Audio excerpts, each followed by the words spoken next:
Muy buenos días, bienvenidos a este webinar en nombre de Life Invest, que hemos denominado Bono de Venezuela y Elecciones. Vamos a dar un minutico mientras las personas comienzan a conectarse, y mientras terminan de conectarse, pues nada, los vamos a... bienvenido Víctor y Luis al webinar, como siempre un placer. Ya vamos a presentarlo formalmente, pero mientras esperamos que la gente termine de entrar, le voy a colocar un videito, un poquito de lo que muestra un poco lo que hacemos en Life Invest, ¿no? Y cuál es el corazón de lo que nosotros hacemos acá, ¿no?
Bueno, ahora sí, bienvenidos todos. Ya tenemos más de 100 personas conectadas. Bienvenido a nombre de Life Invest.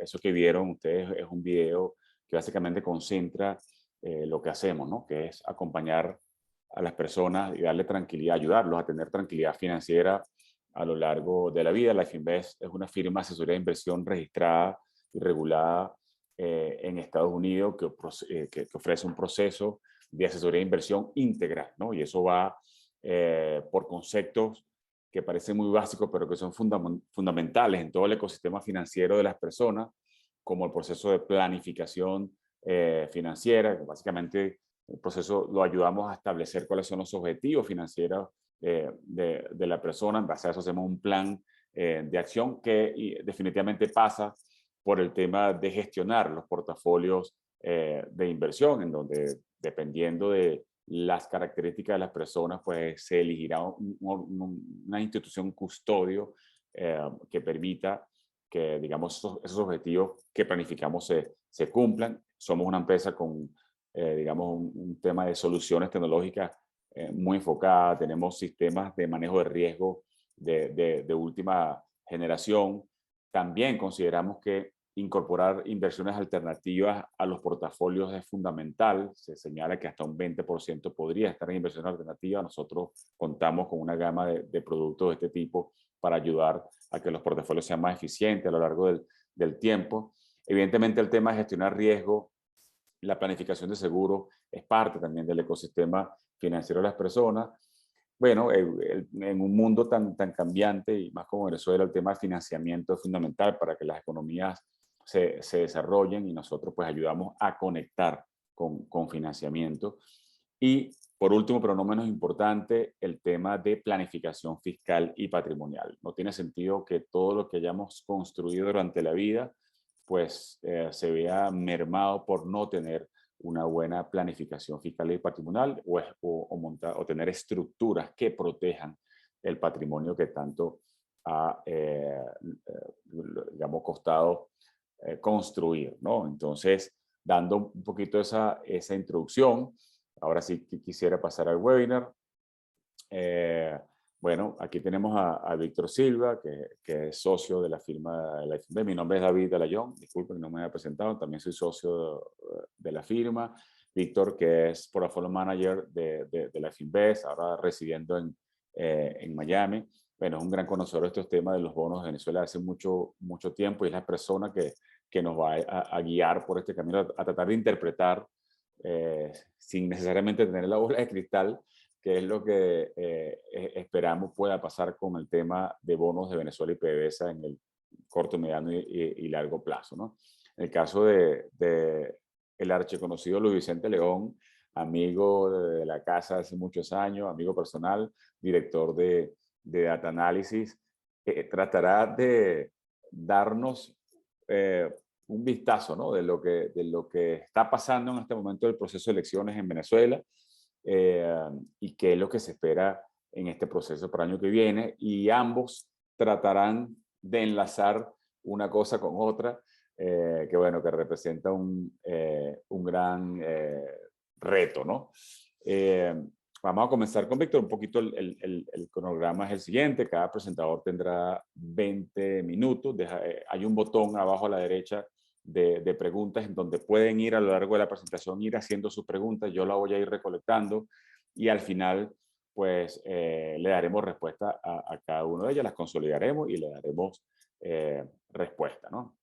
Entonces, vamos a comenzar con Víctor, para no perder más tiempo. Como somos una empresa regulada, es necesario que, Víctor, mostremos un poquito el disclaimer y el descargo de responsabilidades. ¿Okay? Eso que están viendo allí, bueno, básicamente un resumen rápido, que esta presentación es con solo fines informativos, no debe considerarse una oferta de venta o solicitud de oferta.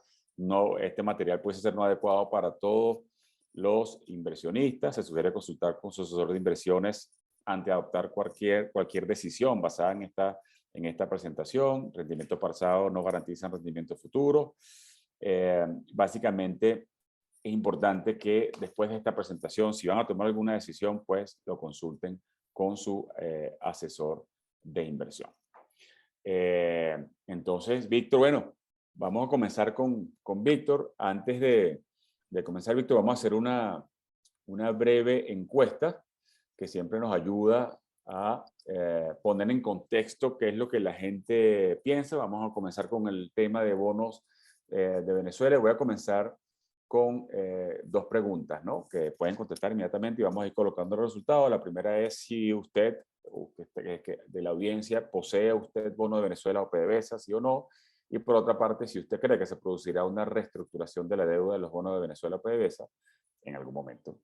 Entonces, en este momento hemos iniciado la encuesta. Vamos a ir respondiendo y al finalizar, en unos segundos, veremos el resultado en pantalla para compartir con todos ustedes, ¿no? Bueno, podemos ir prácticamente, ya llevamos 60 y algo por ciento. Luis Vicente, 65% es una muestra Claro, representativa. del grupo que está aquí. Del grupo que está aquí, del grupo que está aquí. Sí, sí, no, yo pregunto porque ya ante un experto de encuesta no puede equivocarse. Bueno, ya llevamos más del 70% y como Luis Vicente me dio permiso de que es una muestra representativa de este grupo, que es más de 150 personas, vamos a finalizar y vamos a compartir, Víctor y Luis Vicente, los resultados, ¿no? Entonces, posee usted bonos de Venezuela o PDVSA, 71% sí, ¿ok? 29% no. Y si creen ustedes que se producirá una reestructuración de la deuda de los bonos de Venezuela o PDVSA, 60% señala que sí y 40% no. Un poco más dividida la cosa en este segmento, Víctor, ¿no? Entonces ya con esto, con este contexto, Víctor, te dejo para que comiences tu presentación. Adelante.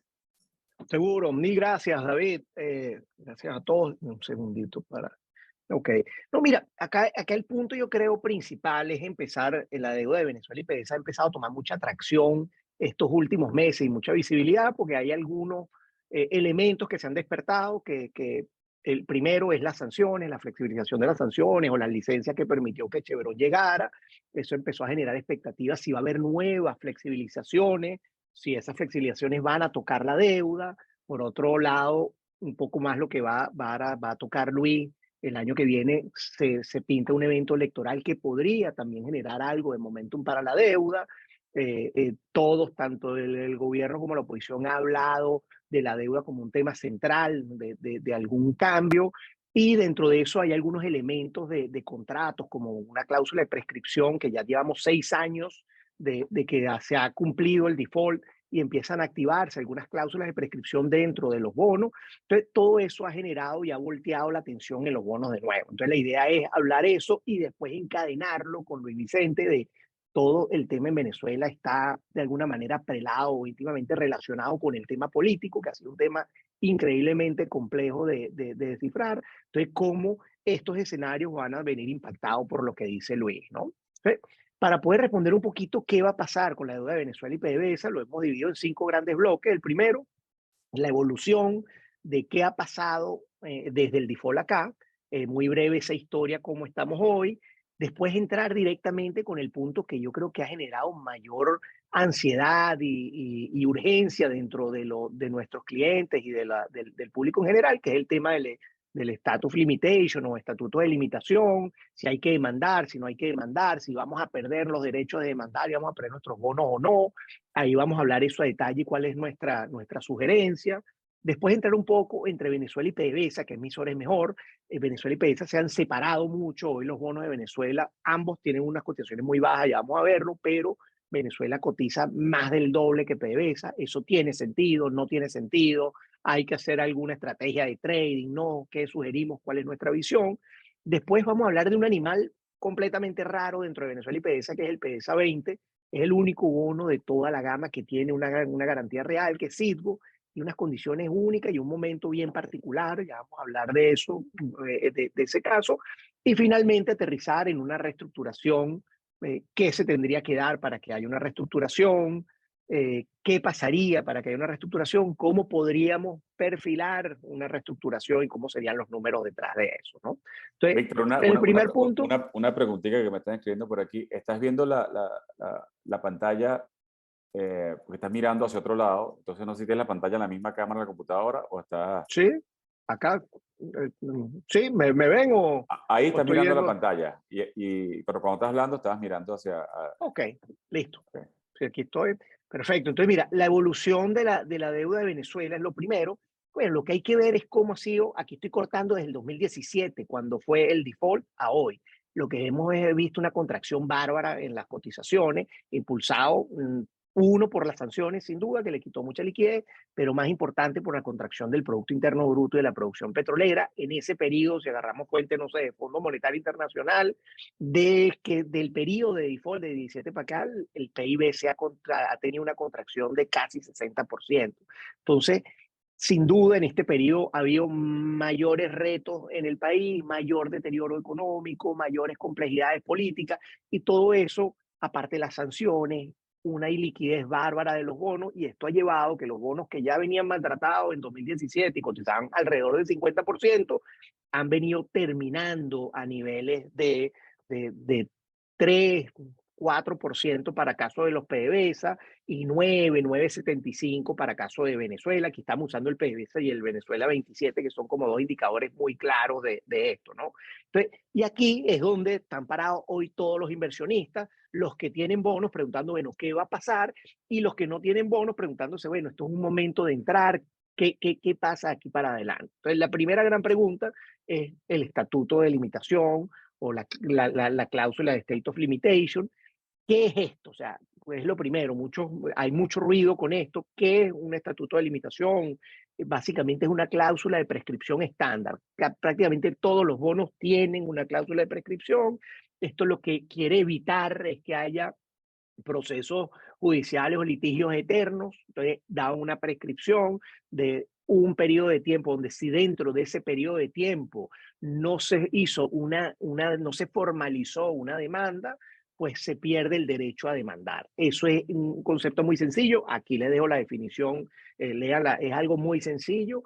Ahora, eso implica o está afectado por dos factores, ¿no? Uno, en qué jurisdicción está registrada esta deuda y qué dicen los prospectos que son los contratos que rigen cada bono, ¿no? En el caso de la jurisdicción, tanto Venezuela como PDVSA, como el ECAR, que no lo vamos a tocar en esta presentación, están los tres inscritos en Nueva York y se rigen por la ley de Nueva York. En la ley de Nueva York es amplia, no hay algo específico que te diga la ley per se de la jurisdicción cuánto es la cláusula de prescripción, pero todo está entre 3 y 6 años, ¿no? En el caso, cuando vamos a los prospectos de la deuda de PDVSA y Venezuela, en el caso de los bonos de PDVSA, la mayoría de los prospectos plantean un periodo de 6 años para capital e intereses, y en el caso de Venezuela se divide entre 3 años para el tema de los cupones, de los intereses, y 10 años para el tema del capital. Tú, una vez entendiendo claro el tema de qué es el state of limitation, el status of limitation o el estatuto de limitación, que es una cláusula de prescripción, entender cómo eso nos afecta como bondholders, voy a perder o no, cuánto voy a perder, qué estoy poniendo en riesgo, qué debería hacer. Lo primero que hay que entender es la gradualidad. O sea, la cláusula de prescripción, muchas personas con las que he hablado plantean como si esto fuese algo binario, o sea, o demando o pierdo todo. Y la cláusula de prescripción es progresiva, es gradual. O sea, aquí pongo todos los bonos, cuándo dejaron de pagar y le sumamos 6 años. O sea, lo primero que vamos a poner en riesgo sería en tal caso el PDVSA 2027, que dejó de pagar el 12 de octubre de 2017 y los 6 años se cumplirían el 12 de octubre de 2023. Es ese cupón el que lo afecta a la cláusula de prescripción. No es que ahora en octubre toda la deuda, perdiste tu derecho no, es algo que va arropando gradualmente los cupones que se van venciendo. Los capitales todavía están muy lejos. De Venezuela son 10 años. El primero sería en el 28. Y en el caso de PDVSA, el primero que sería el PDVSA 21 sería en el 27. O sea, para los capitales todavía están muy lejos. Lo que se está disparando, y por eso toda esta alerta, es los cupones, en el caso de PDVSA, que están empezando a verse en octubre, algunos cupones cubriendo estos 6 años. Entonces, lo primero que hay que entender que esto no es binario, esto es una cláusula que va arropando gradualmente a medida que pasan los tiempos, los flujos que se van venciendo y van cumpliendo más de 6 años. Lo segundo que hay que entender es que la cláusula de prescripción es gradual, pero aparte hay algunos elementos que la pueden mermar, limitar o inclusive eliminar. El elemento más claro para nosotros, y creemos que hay una buena probabilidad que suceda, es algo que se llama toll agreement o acuerdo de suspensión, que es básicamente cuando el emisor, Venezuela, PDVSA o los que representan estas entidades, plantean: yo voy a suspender la aplicación de la cláusula de prescripción o del state of limitation para poder abrir un espacio y conversar de alguna manera con los bondholders para llegar a alguna negociación. Eso que se ha dado, el caso de Venezuela es complejo porque entonces, bueno, no reconocen, algunos países no reconocen al gobierno, otros reconocen la asamblea, otros, entonces, ¿quién da esto? ¿Y qué ha pasado? Por el lado del gobierno, Delcy y Maduro anunciaron en marzo del 2023 que suspendían los plazos de prescripción aplicados a la deuda de PDVSA y de Venezuela por 5 años hasta el 2028 o 90 días desde que Estados Unidos levantara las sanciones. Pero ahí tenemos la debilidad, si representa o no a los emisores, si lo reconoce o no los países. Entonces, ¿qué ha pasado con la oposición? La oposición no ha dicho nada formalmente, pero ya todos sus voceros han apoyado, o buena parte de sus voceros han apoyado una implementación de un toll agreement. En el caso de María Corina Machado, que bueno, seguramente como vamos a ver con Luis Vicente, ha venido tomando una relevancia muy importante en la encuesta. Dijo en la última entrevista que sería una herramienta muy útil, un acuerdo de suspensión para poder negociar con los acreedores. Por el lado de los acreedores, la agrupación que más acreedores consolida, que es del BCC, de Venezuela Creditors Committee, agrupa más o menos el 25% de toda la deuda en circulación de Venezuela y PDVSA, cerca entre 2 y 15 mil millones de dólares. También pidieron que la oposición respaldara formalmente un acuerdo de suspensión. Bottom line, en resumen, nosotros creemos que hay una probabilidad bastante buena o una expectativa muy alta de que se formalice un acuerdo de suspensión que deje sin efecto. Entonces ahí tenemos dos elementos. Uno es la gradualidad. No es blanco y negro, no es que si no demandé perdí todo, perdiste un cupón, dos cupones, va a ir poniendo en riesgo los flujos a la medida que se cumplen los periodos. y dos, pareciera o hay varios destellos que nos hacen suponer que va a venir un acuerdo de suspensión. Entonces, dado eso, ahí entramos en el dilema, ¿no? Demandar o no demandar, ¿sabes? Hay que demandar, no hay que demandar. Coño, puntos a favor de esto es eliminar el riesgo. Cuando demandas, elimina totalmente el riesgo de pérdida de los derechos de demandar en futuro. O sea, la única manera de quitar de la mesa cualquier riesgo de que pierdas un flujo de caja o el derecho de exigir ese flujo de caja es demandando hoy. El otro beneficio es que hoy hay unos costos muy competitivos. Nosotros hicimos una ronda con los principales asociaciones, firmas de abogados. Los costos no son muy agresivos en esta instancia y cuando vamos a las consecuencias los puntos en contra, el primero es que los costos, incurrir hoy en costos legales sin un horizonte claro de tiempo y dinero, sentimos que no hace mucho sentido. ¿Por qué? Porque, bueno, hoy te suscribes a la demanda con una parte y con los principales que hablamos, están buscando una demanda poco intensiva en gastos, pero ¿cuánto tiempo va a pasar hasta una demanda? ¿Cuánto tiempo va a durar el litigio? No se sabe ni cuánto dinero vas a necesitar para sostener ese litigio, ni vas a saber cuánto tiempo va a durar ese litigio. Otro punto es la confidencialidad. Si bien demandas a través de cualquier institución o cualquier firma, el gobierno perfectamente puede pedir la lista de beneficiarios finales que está demandando de Hugo, y eso, bueno, con todos los presentes en Venezuela, oye, nefasto de listas y cosas, es algo que ha generado algo de angustia en los bondholders, pero para mí el punto más importante son los dos últimos. El primero es el costo-beneficio es muy poco atractivo por la gradualidad. Yo prefiero con tanta incertidumbre y sobre todo esperando que podría firmarse un toll agreement en los próximos meses, prefiero poner en riesgo uno o dos cupones y tomar una decisión de litigio, sí o no, muchísimo más informada que hoy con muchísimo nivel de incertidumbre. Entonces, el costo-beneficio, dada la gradualidad y la expectativa de un acuerdo de suspensión, eh, me parece que no tiene ningún sentido entrar en un litigio, ¿no? La recomendación hoy que le hacemos a todos es, nuestra recomendación formal es no action. O sea, si bien hay un riesgo de que se pierda un cupón, dos cupones, es muy gradual, es marginal ese efecto en el marco de toda la deuda que hay emitida. Hay muchísima incertidumbre todavía en torno a todos estos temas. Hay que esperar, en nuestra opinión, aclarar qué está pasando con el acuerdo de suspensión y el toll agreement. Entonces, la sugerencia es a esperar y tomar una decisión más adelante, más informado de qué va a pasar con las elecciones, con el acuerdo de suspensión, etcétera, etcétera. Sin embargo, sí hay unas recomendaciones generales que estamos dando. Uno, a nivel de custodio, tengan custodio. Recuérdense que las sanciones impiden que algunos custodios, como los americanos, puedan operar la deuda de Venezuela. Solamente permiten lo que llaman desinversión. Entonces, a nivel de custodio, busquen custodios que tengan costos muy bajos de custodia, porque la deuda ha estado por 6 años inactiva y todavía no sabemos cuánto tiempo más va a estar inactivo. Entonces hay que optimizar los costos, es casi un modo a prueba de fallo. Cuando la computadora está fallando, la función de modo a prueba de fallo, donde usa los mínimos recursos, en eso es donde consideramos que hay que tener las posiciones de Venezuela y PDVSA, donde sea muy ligero el costo. Recordemos que debido a la inactividad y los precios muy bajos, si tienes costos de custodia que están relacionados a valores nominales o muy altos, o fondos que cobran muchos costos internos, va a ir mermando esas posiciones, erosionándolas sin ninguna necesidad. Dos, a nivel de broker-dealer, busquen broker-dealer que debido a las sanciones, como le decía, hay una restricción de operar. Busquen broker-dealer que puedan operar cuando haya claridad y cuando haya algunas señales. Sí va a ser momento de operar, de mover, de demandar, de hacer algunas otras cosas.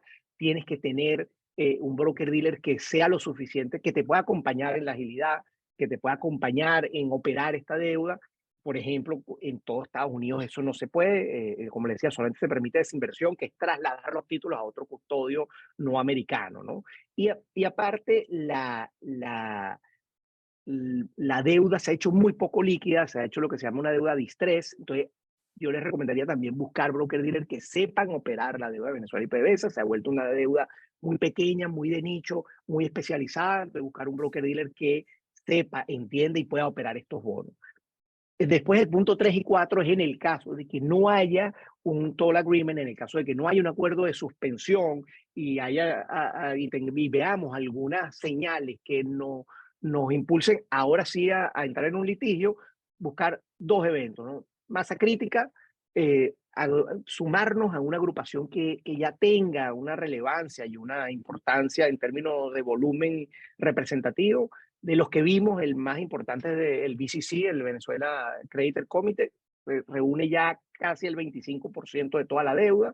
Y dos, buscar la firma que te acompañe, que sea una firma con buena experiencia en reestructuraciones. En el caso de todas las que hemos visto, Clearly Gottlieb sin duda es la mejor firma, la está usando el BCC, pero pueden ir directo contra esta firma, contratar directamente a la firma abogado. Es la firma sin duda alguna con mayor experiencia en temas de reestructuración de deuda soberana y corporativa. Muy buena opción, pero como le decíamos, esto lo pondríamos en pausa. Nosotros no recomendamos ningún tipo de litigio hasta que esté más claro el escenario. Cuando esté claro si la opción es litigio y si no hay un acuerdo de suspensión, sin duda buscar masa crítica a través de una agrupación y para poder diluir costos y una buena firma de abogados que tenga experiencia negociando e implementando acuerdos de reestructuración. Ahí pasamos al tercer punto, que es Venezuela y PDVSA. Ya vimos dónde está la deuda, el punto que más ansiedad generaba, que era el tema del estatus de limitación. No recomendamos demandar, creemos que hay suficientes elementos para esperarnos. El otro punto que ha generado mucha intriga y muchas preguntas es el tema de Venezuela y PDVSA. ¿Qué emisor es mejor? Cuando volvemos a la gráfica que pusimos al principio, vemos que los PDVSA están cerca de 3.80, 4, y los Venezuela están 9.25, 9.75, 10. Tiene sentido que uno cotice al doble. Inclusive hay personas que están planteando hacer trading, pasarnos de un emisor a otro. De nuevo, si vemos los que están a favor de PDVSA, básicamente lo que están parándose es en la tesis del levantamiento del velo corporativo. Eso es algo que ya se dio y donde el velo corporativo lo que dice es que Venezuela y PDVSA son lo mismo, entonces, y por ende se van a reestructurar juntos en una misma estrategia con un tratamiento perfectamente igual a ambos emisores. Entonces, los que están en este punto dicen venda a Venezuela y compra PDVSA porque lo estás comprando a menos de la mitad y lo van a tratar exactamente igual. Los que se paran del lado de Venezuela, la lógica es, los países no quiebran, los países se reestructuran, esa es una frase muy célebre en temas de deuda soberana.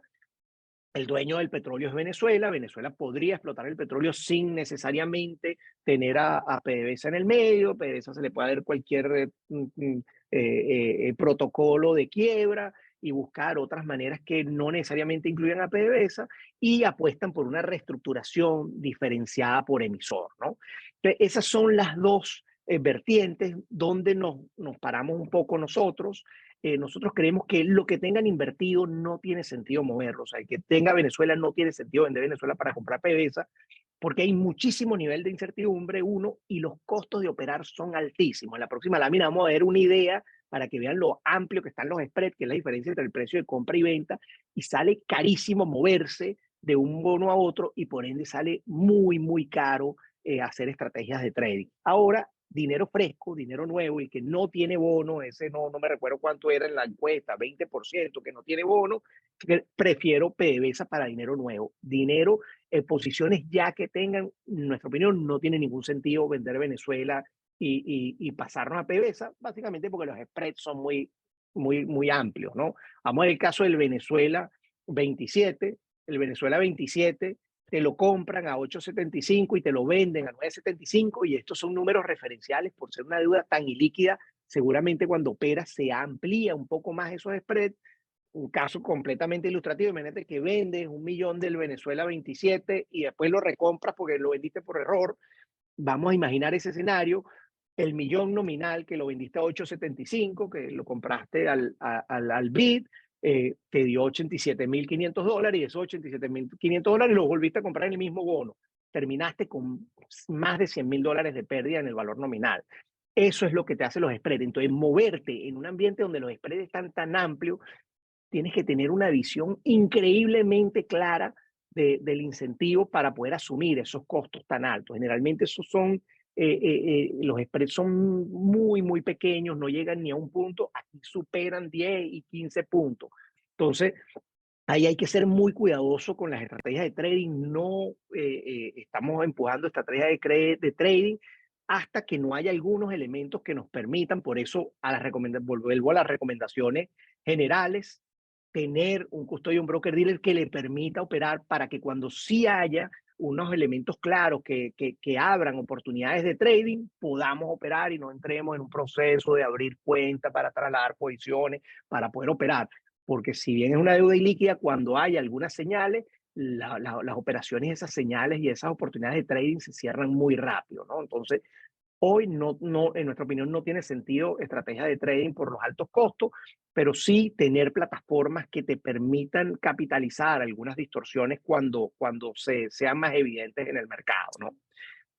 Ahora hemos hablado de la evolución de la deuda, del estatus de limitación de Venezuela y PDVSA, pero hay uno que es un animal raro que es completamente aparte de todo lo que hemos hablado de Venezuela y PDVSA, que es el PDVSA 20. Y lo primero que hay que ver, aquí estamos comparando el Venezuela 27, PDVSA 27 y el PDVSA 20. Y vemos que en el último año ambos emisores cayeron, ya venían de unos niveles muy, muy bajos, por debajo de 10, e inclusive de esos niveles, a pesar de que llegó Chevron, de que hay elecciones el año que viene, ambos emisores cayeron en precio.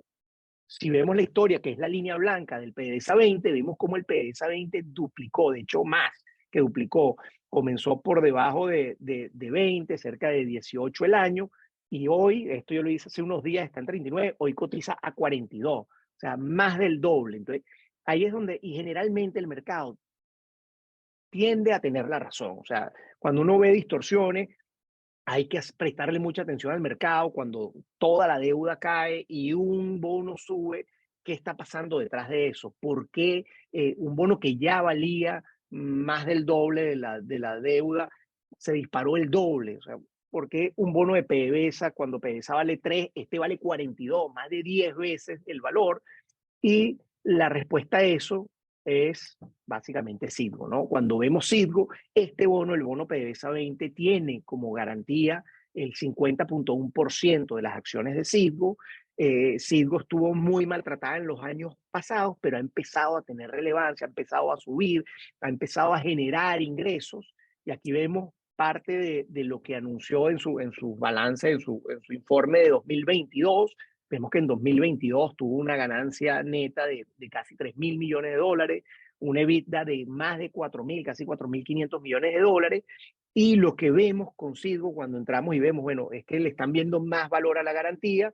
¿Qué ha pasado con Citgo? Efectivamente, todo el tema desde la flexibilización que permitió que Chevron entrara, ha revitalizado los números de Citgo. Citgo está ganando cerca de 1.000 millones trimestrales. La, la, las estimaciones que tenemos es que tiene cerca de 9.000 millones de dólares en ganancias en utilidades retenidas no distribuidas. Y cuando vemos, bueno, tienes una empresa que tiene 9.000 millones ahorrados, que está generando cualquier cosa parecida a 4.000 millones interanual.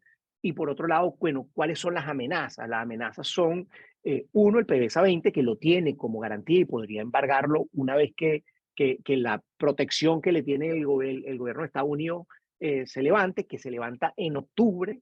Hicieron una extensión, pero se levanta en octubre.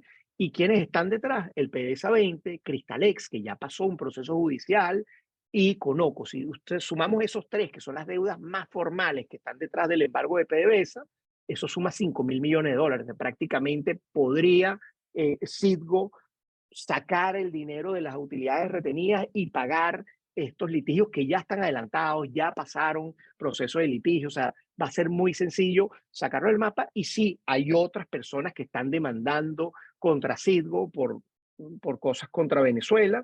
Eso suman otros 5.000 millones, pero esos son 5.000 millones que todavía no han adelantado procesos judiciales. Seguramente esos montos en todos los procesos judiciales se merman, tienden a comprimirse. O sea, prácticamente podríamos decir que hoy las demandas que tiene Citgo se podrían ser honradas y canceladas con los 9.000 millones de dólares que tienen utilidades retenidas. Y si es así, se queda con una empresa sin los litigios y generando cerca de 4.000 millones al año. Detrás de eso está una protección, que hay una licencia de protección de activos que está vigente hasta finales de este octubre, lo que nos hace pensar cuando vemos estos números es que Citgo va a buscar algún tipo de solución donde le pague a la gente que lo está demandando y quiere presionar y empujar y precipitar un embargo para buscar quedarse con una empresa que está generando buenos números, que está en una buena posición y que tiene un ahorro suficiente como para pagar y sacar del juego, digamos, de alguna manera, o neutralizar estas presiones para el embargo de la compañía y la liquidación. Si esto pasa, debería pasar en un rango rápido. Aquí sí estamos viendo una relación de riesgo-rendimiento distinta, bastante diferenciada del resto de la deuda de Venezuela y PDVSA, eh, eh, sobre todo con Citgo, y estos números consideramos o considero que existe unos incentivos claros para que Citgo busque una solución y dentro de esa solución pase por pagar a los tenedores del PDVSA 20, y por eso para mí es esta explicación de por qué un bono que ya valía más del doble se ha duplicado más y hoy cualquier bono de PDVSA lo tienes que multiplicar el precio por 15 para llegarle al del PDVSA 20. Inclusive en ese caso sentimos que es la mejor opción. Para el que no lo tiene, esta sería la mejor opción. Y para el que lo tiene, creo que tiene unas expectativas muy, o sea, dentro de lo incierto de Venezuela y PDVSA, estas son las expectativas más claras y las señales más claras y los datos más claros donde hay un costo-beneficio bastante atractivo en nuestra opinión, ¿no? Y finalmente, el tema más amplio, esto sí es más esotérico y más complicado, que es el tema de la reestructuración. Bueno, viene o no, ahí estaba más o menos dividido 50-50 el público en si viene o no una reestructuración. ¿Qué esperamos nosotros de esto? Lo primero hay que decir cómo sería la reestructuración, o sea, cuáles las dimensiones, qué vamos a reestructurar, sacando la deuda que no es financiera, o sea, la deuda que se le deben a las aerolíneas y a otras cosas y expropiaciones, solamente la deuda emitida en bonos de Venezuela y PDVSA suman alrededor de 60.000 millones de dólares. Ahí estamos sacando algunas deudas que fueron emitidas directamente del gobierno con Banco de Venezuela o cosas privadas que sentimos que no suman valor. Entonces, cuando sumas Venezuela y PDVSA en capital, se deben cerca de 60.000 millones de dólares, pero ahí hay un elemento, ¿no? Tanto Venezuela como PDVSA tienen unos cupones increíblemente altos. En el caso de Venezuela, el cupón promedio es 9.3, en el caso de PDVSA es 7.7, y cuando a esos cupones tan elevados le dices que van 6 años de que no pagan, entonces empiezas a acumular y eso ya te suma casi 30.000 millones adicionales en cupones. Entonces, una deuda que era 60.000 se está convirtiendo en una deuda de 90.000 en un país que se redujo a un tercio su Producto Interno Bruto. Entonces, en términos de dimensiones, se hizo una deuda increíblemente grande para el tamaño del país, y inclusive es una reestructuración muy grande en términos generales. Cuando vemos, bueno, cuáles son para poder estimar qué podría pasar con Venezuela, cuáles han sido las referencias de las últimas reestructuraciones. Bueno, aquí tomamos 4 reestructuraciones muy relevantes, ¿no? La de Grecia, que ha sido la más grande, 200.000 millones de euros, la de Ucrania, una reestructuración relativamente pequeña en términos comparándola con Venezuela y PDVSA, fueron 18.000 millones, Argentina 35.000 millones, Irak 140.000 millones. ¿Qué podemos ver de estas reestructuraciones, elementos comunes? Uno, todas pasan por una quita, ¿no? En el caso de Grecia 50%, en el caso de Ucrania 20%, en el caso de Argentina 57%, en el caso de Irak 80%. Todas hasta ahora han tenido un tema de reconocimiento de los cupones, hasta ahora con distintas modalidades. Unos lo incluyen en el monto, del nuevo cupón, del nuevo bono, y lo emiten, otros han pagado los cupones aparte, otros te dan un bono de corto plazo para honrar los cupones. Todo eso, hasta ahora, todas las presentes dicen que sí se honran los cupones, pero bueno, en Venezuela los cupones han alcanzado ya la mitad del tamaño de la reestructuración, ¿no? Entonces, en términos de monto, vemos que Venezuela es una reestructuración grande, no sé, casi 3 veces lo que fue Argentina, casi más de 4 veces lo que fue Ucrania. Eh, una quita, ya vamos en la quita y qué esperamos, vamos a dejar eso un momento. Hasta ahora todos los cupones han sido reconocidos en todas las reestructuraciones. Generalmente en los procesos de reestructuración se busca algunas maneras de endulzar la reestructuración. Generalmente la vía es los GDP warrants, que son básicamente algunas cláusulas que ponen que a la medida que el Producto Interno Bruto de un país va mejorando, el rendimiento de ese bono va pagando más, vía cupón o vía lo que establezca esto, pero es una relación que a la medida que el país mejore y su Producto Interno suba o aumente, le pagamos más a los inversionistas bajo el bono nuevo reestructurado. Es muy probable que Venezuela venga con algo de esto. Y el último, que es sumamente importante, es el soporte técnico y financiero. O sea, no hay reestructuración sin que haya detrás soporte técnico y financiero. Los países reestructuran porque tuvieron una pobre o muy mala gestión financiera y por eso llegan a un punto donde no pueden honrar su deuda. La única manera de que yo como bondholder esté dispuesto a un bono que vale, que tiene valor nominal de 100, me lo den 50 y dejar en la mesa la mitad del valor nominal, es que este bono nuevo tenga una buena probabilidad de pago. Y la manera de que eso y que yo reconstruya la confianza en Venezuela y en PBS y que ahora este bono nuevo sí me lo van a pagar, es que detrás de eso esté un ente que le da credibilidad a esa reestructuración, y no solamente la reestructuración, detrás de la reestructuración tiene que haber necesariamente un plan de ajuste macroeconómico, donde un plan económico que venga avalado por el Fondo Monetario Internacional, por el Banco Mundial, por algún ente que le dé credibilidad. Y generalmente también lo que se llama un bailout, un préstamo blando o algo que le permita en esas primeras instancias a el país volver a arrancar. Entonces, este último punto es súper importante porque para que esto se dé, pasa por un tema político que ya vamos a tocar y por eso es que Luis Vicente es una sinergia, la presentación de Luis Vicente es una sinergia perfecta con esta, porque algo que va a prelar el tema de la reestructuración sin duda va a ser el tema político, ¿no? Entonces, agarrando esto, ¿qué podríamos esperar? Solamente un punto en el tema de las quitas.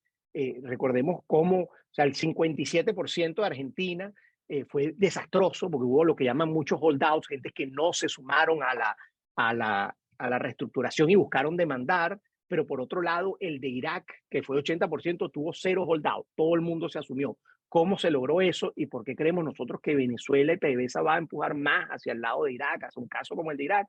Irak lo que se hizo, tanto la ONU como Estados Unidos por una orden ejecutiva, y una protección de los activos de Irak en el exterior, donde impedían que cualquier demanda llegara a un embargo de esos activos.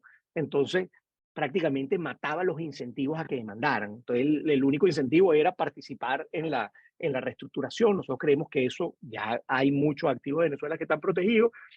Creemos que ese es uno de los escenarios que se parecen más, que creemos que hay mayor probabilidad que hagan con Venezuela. Ahora, ¿qué podríamos anticipar? Las reestructuraciones son unos lienzos en blanco. O sea, no hay nada que te diga cómo hacer la reestructuración de Venezuela. Lo que sí podríamos es hacer un caso hipotético tomando referencias que ha pasado y la realidad de cada uno. Dado el tamaño de la deuda que se ha hecho capital más intereses y el deterioro que ha habido en el país, nosotros vemos que una reestructuración vendría entre el 70 y el 90% de quita, siendo escenario base el de Irak 80%. Y suponemos que el bono nuevo va a tener unas condiciones, va a rendir el 9%, que desde hoy, suponiendo que hoy sale la reestructuración, anuncia una reestructuración, en 2 años se termina de completar ese proceso de reestructuración. O sea, ¿cómo sería esto? Vamos a suponer, ¿y qué vemos en estos números? Es alguien que compra hoy un bono de Venezuela o PDVSA, no lo tiene, lo compra hoy a los precios de hoy, a 9 o a 3, a lo que sea, se queda ese bono y mañana anuncia, mira, se levantan las sanciones, vamos a entrar en un proceso de reestructuración. Vamos a entrar en un proceso de reestructuración, llaman al Fondo Monetario Internacional o al Banco Mundial, el Banco Mundial viene, analiza los números de Venezuela, genera un plan de económico para arreglar el país, viene acompañado de un bailout, un préstamo blando para acompañar eso, y en el marco de esa reestructuración amplia está la reestructuración de la deuda. Eso se podría tardar 1 año, 2 años en que todo eso se complete. Si eso se da, el que compró hoy tendría unas ganancias, inclusive con estas quitas tan altas. Si hay una quita, y aquí lo vemos abajo, si hay una quita de 70%, tendría una ganancia de 700% en esos 2 años. Si tiene una quita de 80%, tendría una ganancia de 400%. Y si tiene una quita de 90%, tuviese una ganancia de 171%. Prácticamente pareciera una cosa increíblemente noble en número. No, bueno, entonces si yo compro hoy no hay manera de perder y me voy a ganar 100, 400 o 700. El tema, lo que reflejan estos números, es el grandísimo nivel de incertidumbre que hay por lo político. O sea, la duda no es si los números son nobles. Los números son nobles el día que haya una reestructuración. El día es cuándo va a haber una reestructuración. La pregunta es cuándo va a ser una reestructuración. Y la gran pistola de partida de esa carrera para hacer una reestructuración, en nuestra opinión, sin duda sigue siendo el mismo elemento que ha sido los últimos 6, 8, 10 años, el tema político. Y es un tema increíblemente difícil de estimar, muy incierto, y por eso invitamos a Luis Vicente, ¿no?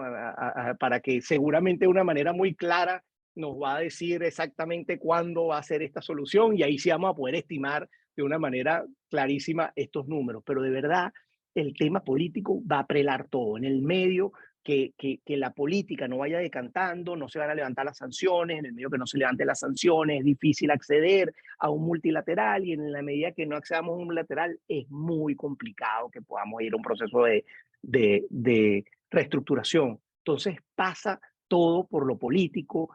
Tenemos un buen evento, tenemos un evento en 2024, hay algunos cambios en el tema de las flexibilizaciones que podría haber un momento para que esto cambie. Entonces la gran pregunta mía, de una manera muy cómoda, se la paso ahora a Luis Vicente, que es, bueno, ¿cuándo se podría dar este cambio para ver estos números y este tema de reestructuración?